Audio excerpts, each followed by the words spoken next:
तो पार्टी बनी, इसका नाम जनसुराज पड़ा कि जनसुराज जो है वो जनता का सुंदर राज होना चाहिए। तो क्या हमारे बिहार के बच्चे सिर्फ मजदूरी करने के लिए पैदा हुए? वो चाहते हैं कि ऐसे ही दाना देते रहो, 5 किलो 4 किलो चावल दे दो, वो मजदूर बन के रहे, वो आदमी अपंग होके रहे, और जब अपंग होगा तो हमारा गुलाम होगा। प्रशांत जी सच बात करते हैं और सही बात करते हैं और वो मुद्दे की बात करते हैं। आपको दिखेगा, अभी ऊपर से कुछ दिख नहीं रहा है, लेकिन एक एक घर में दिख रहा है, एक एक नौजवान के दिल में है कि हम प्रशांत को देखेंगे। तो युवाओं की जो है पहली पसंद अगर आप बोलिए तो वही प्रशांत की सोच ही है। जी जी। हमारी चाहत होगी कि जब मैं अगर उधर से लड़ना चाहता हूँ उधर से, या दरभंगा शहर से भी लड़ सकता हूँ। आपने हमेशा जात और धर्म के नाम पर वोट दिया है, इस बार प्रशांत जी बच्चों की शिक्षा के नाम पर वोट मांग रहे हैं। नमस्कार, मैं हूं सबाउद्दीन और आप देखना शुरू कर चुके हैं मित्रा लाइव 24। देखिए, बिहार विधानसभा चुनाव अब अपने मुहाने पर आ पहुंचा है। ऐसे में सभी राजनीतिक दल अपनी तरह से पूरी तैयारी में जुट चुकी है। जनसुराज प्रशांत किशोर ने भी अब अपने नेता हो, कार्यकर्ता हो, सभी को जो है चुनाव की तैयारी करने का आदेश दे दिया है। उन्हीं सब बात को लेकर, उन्हीं सब मुद्दों पर बात करने के लिए हमारे साथ शोएब खान साहब मौजूद हैं। अभी हम इनसे बात करेंगे और जानेंगे कि किस तरह से जनसुराज को ये आगे बढ़ा रहे हैं और ये जब जनसुराज में जुड़े थे क्या चीज़ इनको अच्छी लगी, कौन सी मुहिम इनको जनसुराज की पसंद आई और प्रशांत जी के साथ ये जुड़ गए हैं। सर, पहले तो आपका बहुत बहुत स्वागत है मित्रा लाइव। बहुत शुक्रिया। सर, आप पढ़े लिखे हैं, समझदार हैं। आप 2019 में ही चुनाव में आए थे, आपने पहले अपनी पार्टी बनाई थी और फिर अब आप प्रशांत किशोर जी के साथ जुड़ गए हैं, जनसुराज के साथ जुड़ गए हैं। क्या आपको पसंद आया जनसुराज में? ऐसा क्या खास लगा कि आप जनसुराज के साथ जुड़ गए हैं? देखिए, जनसुराज के साथ जुड़ने का जो हमारा मेन रीज़न था कि उनकी जो सोच है, जो उनके विचार है, वो विचार हमारे विचारों से बहुत ज़्यादा मेल बैठती है। इसलिए मैं जनसुराज को ज्वाइन किया था कि अगर उनके विचार और हमारे विचार अगर मिल रहे हैं और हम लोग मैंने भी पार्टियां बनाई थी, पार्टी हमारी, तो उस पार्टी का मेन जो उद्देश्य था, जो मकसद होता है, वो जन कल्याण था। और प्रशांत जी भी उसी जन कल्याण के लिए मैं समझता हूँ कि उन्होंने अब तक 5500 गाँव में पद यात्रा के माध्यम से काफ़ी लंबा चला है और अभी और चलने वाला है उनका जी। तो मैंने देखा कि नहीं, ये बंदा अपने सारे पैसे को, अपने सारी चीज़ों को दांव पर लगा करके बिहार को एक अग्रणी 10 राज्यों में शामिल कराना चाहते हैं। तो क्यों नहीं इसमें हर वो लोग जो बिहार से मोहब्बत करते हैं और बिहार में चाहते हैं कि बिहार का जो गौरव हमारा ख़त्म हो चुका वो गौरव वापस आए, तो अच्छे लोग के सही सोच से ये गौरव वापस आ सकता है। तो इनका जो थीम मुझे लगा कि सही लोग, सही सोच और सामूहिक प्रयास, तो इसमें नो डाउट जो सही लोग हैं उनको तो आना ही पड़ेगा। तो उन सभी सही लोग के, सही सोच वाले जो लोग हैं, उनके सामूहिक प्रयास से बिहार का बदलाव हो। तो इसमें एक मैंने अपना कदम बढ़ाया कि नहीं, एक अच्छा कदम है, ये अच्छा राह है और बिहार से कहीं ना कहीं हमारा एक लगाव ही क्या, मैं यहाँ का रहने वाला हूँ, तो मोहब्बत है। और मैं देखता हूँ कि प्रदेशों में जो बहुत ही डेवलप स्टेट है, तो हम इतने बड़े स्टेट होने के बाद पीछे क्यों हैं।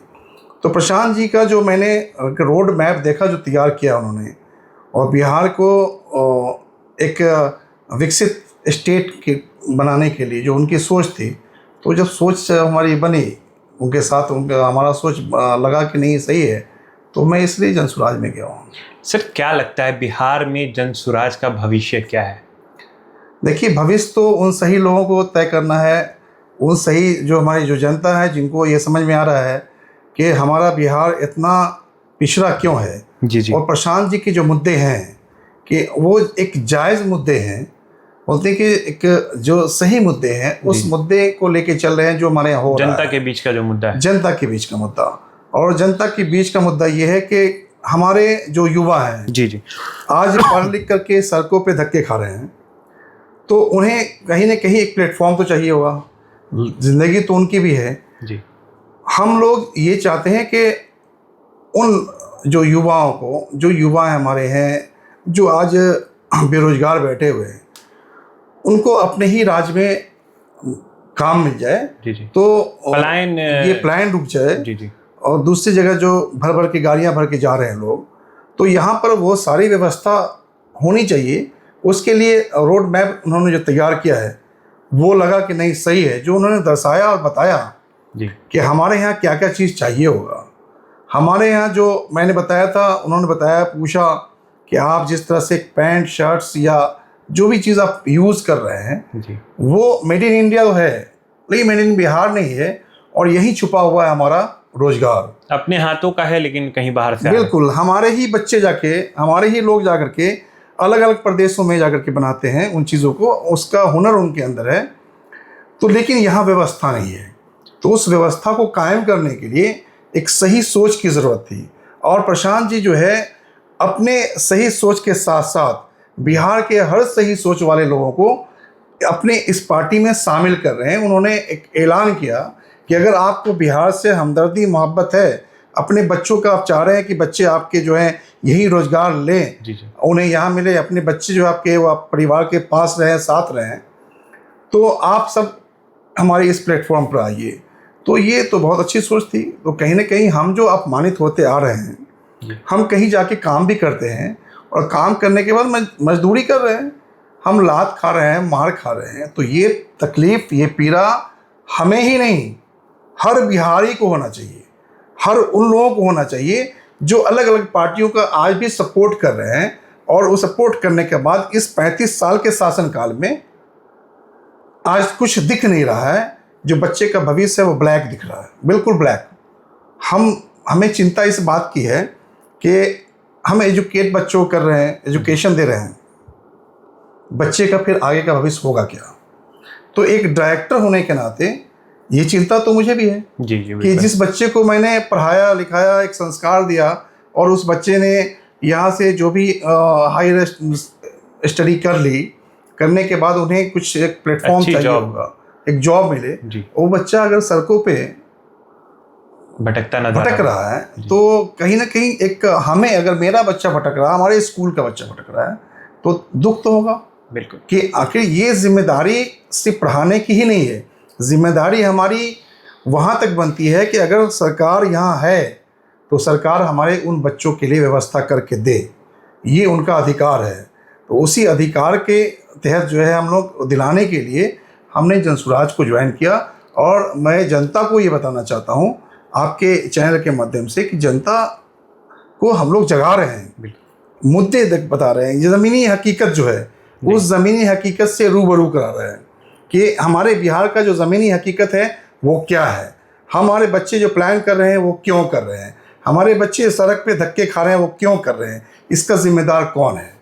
तो ज़िम्मेदार जो है, एक तो वो लोग हैं वोटर जिन्होंने अपना मुख्यमंत्री चुना हो या अपना प्रतिनिधि चुना हो जी, और चुनने के बाद जो है उनका जो उम्मीद था उस उम्मीद पर वो लोग खड़े नहीं उतर पा रहे हैं।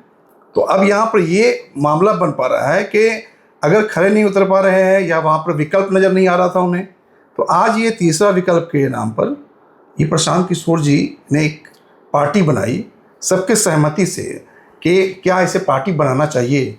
तो पार्टी बनी, इसका नाम जनसुराज पड़ा कि जनसुराज जो है वो जनता का सुंदर राज होना चाहिए। ये पार्टी प्रशांत किशोर जी की नहीं, पूरे जनता की है।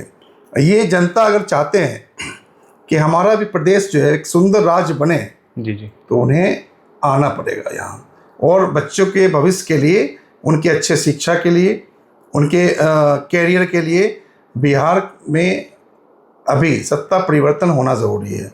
सत्ता परिवर्तन का मतलब ये कि हम तो व्यवस्था परिवर्तन की बात करते हैं, लेकिन जब तक कि हम सत्ता में नहीं रहेंगे, अच्छा, तो क्या व्यवस्था परिवर्तन नहीं होगा। क्या प्रशांत जी जब सत्ता में आ जाएंगे तो जो एजुकेशन सिस्टम है, जो करप्शंस है, जो वो अफसरशाही कहते हैं हमेशा, ये सब चीज़ें प्रशांत जी ख़त्म कर पाएंगे? वही तो व्यवस्था परिवर्तन हुए, जो जब आप सिस्टम को चेंज कर देंगे। आज अगर हम एजुकेशन दे रहे हैं, एक स्कूल के अंदर में अगर हम सिस्टम, एक बढ़िया सिस्टम ला के दे रहे हैं और उस सिस्टम पर पूरी मॉनिटरिंग है, तो उसके अंदर में सारी फैसिलिटी, जो सुविधाएं हैं, वो सारा कुछ है जो आज बच्चों को चाहिए। आज के इस युग में जो आप देख रहे हैं कि साइंस बहुत डेवलप कर गया और लोग कहाँ से कहाँ जा रहे हैं, बहुत सा जो कंट्री है आज क्या से क्या हो गया, क्या से क्या कर रहा है, वो किसी से छुपा हुआ नहीं है। तो हम अभी तक विकसित कंट्री भी नहीं है, विकसित हमारा प्रदेश नहीं है, तो हम ना तो डेवलप। अच्छा, नीतीश कुमार हो या तेजस्वी यादव हो, वो भी कहते हैं कि विकसित बिहार बनाना है, तो ये लोग कब बनाएंगे? क्या लगता है कि इन लोगों से बनेगा, देखिए, या फिर प्रशांत जी को ही आना होगा? देखिए अगर ये इन लोगों के पास में अगर विज़न होता तो नो डाउट ये बहुत डेवलप कर जाता। तो यहाँ पर विज़न लेस लोगों से नहीं हो पाएगा कुछ भी। यहाँ पर विजनरी चाहिए, विजनरी लोग, जो प्रशांत जी के पास में वो विजनरी आदमी है जिन्होंने अपना कांधा लगा के कई प्रदेश में सरकारें बनाई है, जो भी कांधा उनका लगा हो, जो भी उन्होंने अपना स्ट्रैटेजी बनाया हो, उससे उन्होंने प्रदेश में सरकारें बनाई है। अब यहाँ पर है कि सवाल कई खड़ा हो जाता है कि उस टाइम में होता है पहले क्यों नहीं किए, लेकिन उन्होंने देखा, प्रोफेशनली काम किया है लोगों के बीच में रह करके, और जब वहाँ पर देखा कि इन प्रदेश, जितने प्रदेश हैं उन प्रदेशों को देख रहे हैं और अपने प्रदेश को देख रहे हैं, तो दोनों को जब टैली करते हैं तो बिहार दिख रहा है कि बहुत पिछड़ा है, बहुत, यानी कि एक्सपेक्ट नहीं कर सकते हैं, सोच नहीं सकते हैं, उस सोच से भी नीचे चला गया बिहार। तो ये चीज़ें हैं कि हम सिर्फ जो आज फैक्ट्रियां खोल के रखा है, फैक्ट्रियां मजदूर का, हम मजदूर प्रोवाइडर जो है वो लेबर प्रोवाइडर स्टेट है, ये हम सिर्फ यही प्रोवाइड करेंगे। तो क्या हमारे बिहार के बच्चे सिर्फ मजदूरी करने के लिए पैदा हुए? बिहार के बच्चे जो है, क्या उनके अंदर लाइफ स्टाइल होना चाहिए, नहीं होना चाहिए? हर लोग चाहते हैं ना कि हमारी ज़िंदगी में भी लाइफ स्टाइल हो। ठीक है, एक मजदूरी का भी एक होता है कि एक सीमा होता है कि उसके भी एक परसेंटेज होते हैं। यहाँ रोजगार नहीं मिला, चलिए कहीं बाहर ले लेते हैं। अब वो टेक्निकल चीज़ें यहाँ पर नहीं है, संसाधन नहीं है, संसाधन जहाँ है भी थोड़ा बहुत, वहाँ सुविधा नहीं है।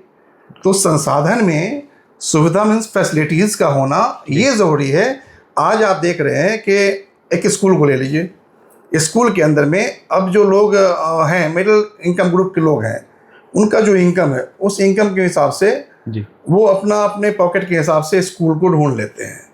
अब जहाँ पर ज़्यादा सुविधाएं हैं, जहाँ पर क्वालिटी एजुकेशन प्रोवाइड किया जा रहा है, नो डाउट उसका फ़ी भी हाई होगा। बिल्कुल, जब फ़ी हाई होगा तो वो अफोर्ड नहीं कर पाते हैं, तो उनके बच्चों को सही एजुकेशन नहीं मिल पा रहा है।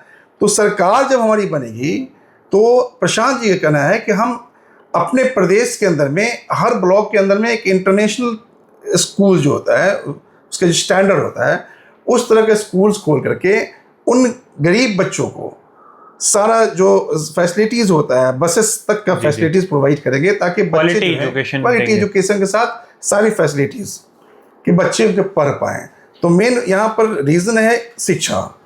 आज हमारे पास शिक्षा नहीं है, और शिक्षा नहीं होना यही हमारी दुर्दशा का यही जो है एक रास्ता बना हुआ है, यही जड़ है ये, कि हमारे पास शिक्षा नहीं है। और जो नेता बने उन्होंने शिक्षा पर फोकस नहीं किया। वो चाहते हैं कि ऐसे ही दाना देते रहो, 5 किलो 4 किलो चावल दे दो, वो मजदूर बन के रहे, वो आदमी अपंग होके रहे, और जब अपंग होगा तो हमारा गुलाम होगा। तो ये गुलामी की ज़िंदगी जो लोग जी रहे हैं, प्रशांत जी चाह रहे हैं कि तुम अपने बच्चों को उस गुलामी की ज़िंदगी से बाहर निकालो। दुनिया बहुत बड़ी है, और बच्चे जो हैं हमारे, बोलते हैं आप गरीब बच्चों को देख रहे हैं कि उनकी भी इच्छा होती है, वो पैदा हुआ गरीब में तो उसका गुनाह क्या है? गरीब घर में अगर पैदा हुआ तो ये गुनाह क्या उसका था? ऊपर वाले ने पैदा किया वहाँ। तो अब यहाँ पर है कि ऊपर वाले ने सारा सिस्टम बना के दिया आपको कि तुम्हें ऐसा करना है। अब नीचे जो निज़ाम चलाने वाले लोग हैं, तो उन निज़ाम चलाने वाले लोगों की जिम्मेदारी बनती है कि हम जो जिम्मा लिया है और जिस नाम पर हम वोट लिया है, जात के नाम पर हो, गरीबी दूर करने के नाम पर हो, भूखमरी दूर करने के नाम पर हो, जिस नाम पर आपने वोट लिया उसको फुलफिल कीजिए।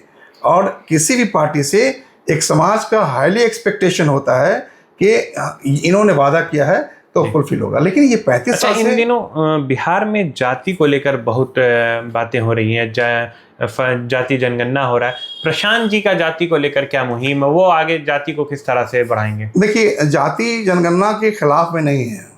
अगर आपने जाति जनगणना कर, समर्थन में है, समर्थन भी है, मतलब उसके खिलाफ में नहीं बोल सकते हैं। अगर आपने जाति जनगणना किया है, ठीक है, अच्छी बातें कर दिया, अच्छी बात। इससे ये पता चल गया कि भाई कौन लोग कितने जात के हैं, क्या है। लेकिन जाति का वोट अगर आप लोग ले रहे हैं तो उस जाति के हालात को भी आपने देखा कि नहीं देखा? विकास होना चाहिए, उसके बच्चों का डेवलपमेंट, उसके रहन सहन का विकास जो है वो कैसे हम करें, उसके लिए एक स्ट्रैटेजी, एक योजना तैयार करनी चाहिए था, वो नहीं हुआ। तो जाति का ये देख लिया कि अब उस जाति पर फोकस कर करके हम सिर्फ उससे वोट लें, तो ये बेईमानी है। आप उसका डेवलपमेंट करें, उसका विकास के लिए आप योजना तैयार कीजिए। अभी देख लीजिए कि ऐसे लोगों को 2006 में हमारे माननीय मुख्यमंत्री ने, जो सरकार थी इनकी, इन्होंने बताया कि हम ऐसे लोगों को कितने लाख, 99 लाख कितने लोगों को नौकरी देंगे, नौकरी नहीं, 2-2 लाख रुपया देंगे जो स्वरोजगार अपना करेगा। और कितने लोगों को मिल गया? वादा खोखला था, वोट तो ले लिया, इसका मतलब आपने पब्लिक को ठगा। अब क्या बताया क्या कि हम करीब 1,93,000 या 94, 2,37,000 लोगों को 3 डिसमिल जमीन देंगे, जिन भूमिहीन जो लोग हैं। आज तक क्या कर दिया?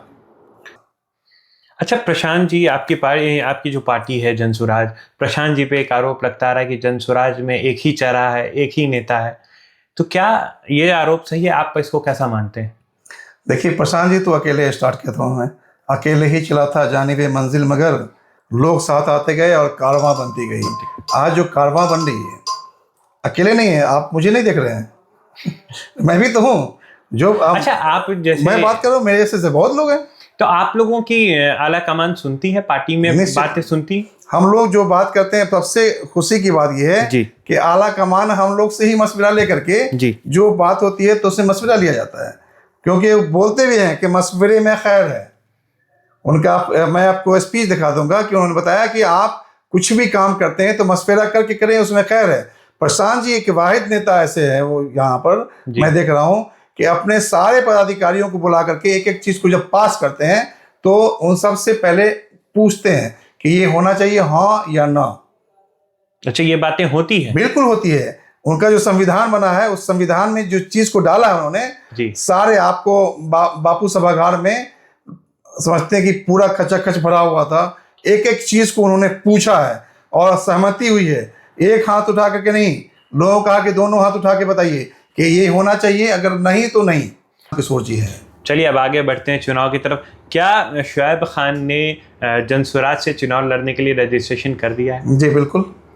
किस विधानसभा सीट से आप चुनाव लड़ने के चाहत रखते हैं? पहले तो एक बात थी कि आप दरभंगा शहरी विधानसभा क्षेत्र से हैं, लेकिन अब बातें चल रही है कि दरभंगा ग्रामीण से आप लड़ना चाहते हैं। नहीं, हम चाहते नहीं हैं जी, मतलब ये पार्टी डिसाइड करती है, लेकिन पार्टी में मेरे लिए दो ऑप्शन है जी कि हम जो जिस प्रखंड से आते हैं, इस प्रखंड में 2 विधानसभा है 2 विधानसभा। तो दरभंगा शहरी, जो दरभंगा सदर प्रखंड है, इसमें 15 पंचायत और आपको मनीगाछी का 22 पंचायत मिला करके एक विधानसभा बना है, और 8 पंचायत और 48 वार्ड मिला करके एक विधानसभा बना। तो हम चूंकि एप्लीकेंट हम हैं कि हमें ऑप्शन है कि हम 2 जगह अप्लाई कर सकते हैं जी। हमारी चाहत होगी कि जब मैं अगर उधर से लड़ना चाहता हूँ उधर से, या दरभंगा शहर से भी लड़ सकता हूँ। आपकी चाहत क्या है? हमारी चाहत है, मैं जनता के पास जा रहा हूँ। मुझे ये नहीं है कि हम कोई मैंडेट देख करके कि वहाँ मुसलमान ज़्यादा हैं या वहाँ कोई जात के लोग ज़्यादा हैं, उसको देख करके नहीं। हम जाएंगे, मेरे लिए सारे जितनी भी जनता है, जितने लोग हैं, हर जात के लोग, हर धर्म के लोग जो हैं वो मुझे जानते हैं, और मैं अपने छवि को लेकर के, अपनी बातों को लेकर जाऊंगा। मैं ये नहीं समझता हूँ कि जात पात पर वोट होना है। जात पात का मामला है, लोग उठाते हैं, उस पर लोग बहक जाते हैं। लेकिन आज जो है 2 चीज़ों पर वोट होता है और शुरू से वोट होते आया है कि एक जो होता है कैरेक्टर और दूसरा आइडियोलॉजी। तो जो हमारा आइडियोलॉजी है और जो कैरेक्टर का मामला है, तो ये दोनों चीज़ों को लेकर के जो है एक जीत होती है और वोटर जो है वोट देते हैं। तो पार्टी की जो आइडियोलॉजी है, तो उस आइडियोलॉजी में आप देख ही रहे हैं कि हम गांधी जी के विचारों को पुनर्जीवित करने के लिए कर रहे हैं यहाँ बिहार में, कि उसी आइडियोलॉजी को मानने वाले हैं। अंबेडकर जी के आइडियोलॉजी पर हम लोग चलने वाले आदमी हैं। तो हम हर समाज के जितने भी लोग हैं सभी को लेके चलने वाले हैं। जात पात और धर्म से ऊपर उठकर हम लोग अपनी बातों को जनता के आगे रख रहे हैं, क्योंकि जात पात और धर्म की राजनीति तो आप देख रहे हैं किस तरह से हो रहा है। और ये जात पात और धर्म की राजनीति में लोगों को लुभा करके और परेशान करके उन्होंने वोट तो ले लिया, लेकिन जात को ही उन्होंने छोड़ दिया। आप जिस समाज के लोगों को देख रहे हैं कि जात का वोट मिल गया है और जीत गया, उसकी जात का जगह दुर्दशा देख लीजिए। इन चीज़ों पर ध्यान दें। अच्छा, कौन सा चुनावी समीकरण जो है जनसुराज को जिता सकता है? समीकरण तो अभी हम तो समीकरण की बात ही नहीं कर रहे हैं, हम तो ये कर रहे हैं कि हम समीकरण को छोड़ दीजिए, हम सिर्फ सीधी बात करते हैं कि आप अपने बदहाली को देखिए, अपने बच्चों के का जो शिक्षा है उसको देखिए। आपने हमेशा जात और धर्म के नाम पर वोट दिया है, इस बार प्रशांत जी बच्चों के शिक्षा के नाम पर वोट मांग रहे हैं कि आप जब वोट देने जाएं तो एक बार अपने बच्चों का चेहरा देख के जाइए कि आपके बच्चे जो है वो कैसे हैं, किस तरह से रह रहे हैं, उनका रहन सहन देख लीजिए, उनका एजुकेशन का हालत देख लीजिए। तो इस मुद्दे हमारे यही है कि आप जो प्लान है, एक मुद्दा है हमारा समीकरण, इसमें समीकरण का मामला ही नहीं बनता है। क्या समीकरण बनेगा? समीकरण तो सब लोग ऐसे ही हैं।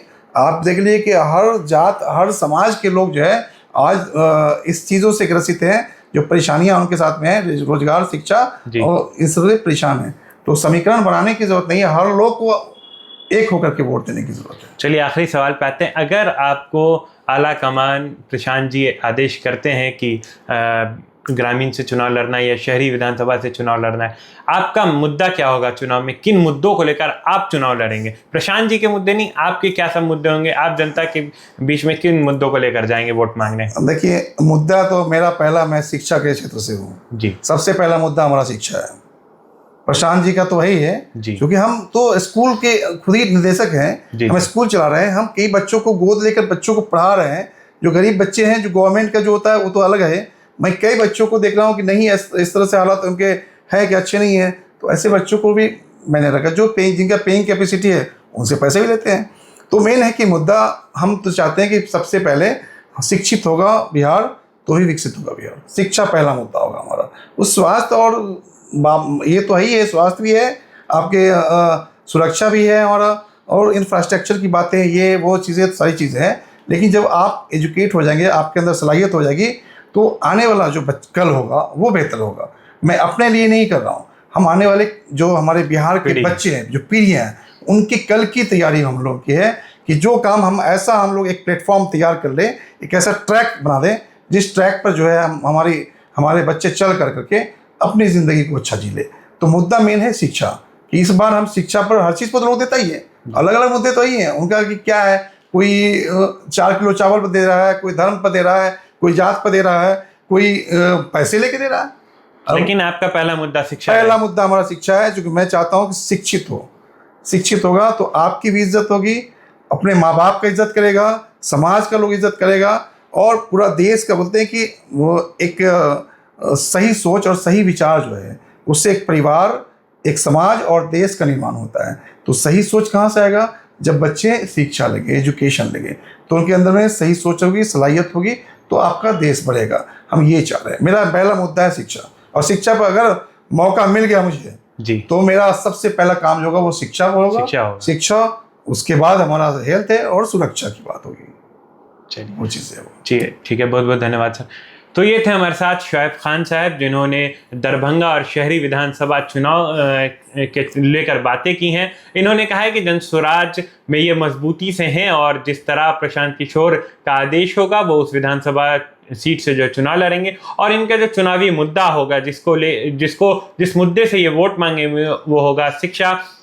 अगर शिक्षा है तो सब चीज़ हो सकता है। इनका कहना है कि अगर आप बच्चे शिक्षित होंगे तो वो सब कुछ कर सकते हैं। और भी कई मुद्दे हैं, लेकिन पहली जो प्रायोरिटी है वो शिक्षा है। तो चलिए अगले किसी वीडियो में मिलते हैं। बने रहिए मिथिला लाइव के साथ।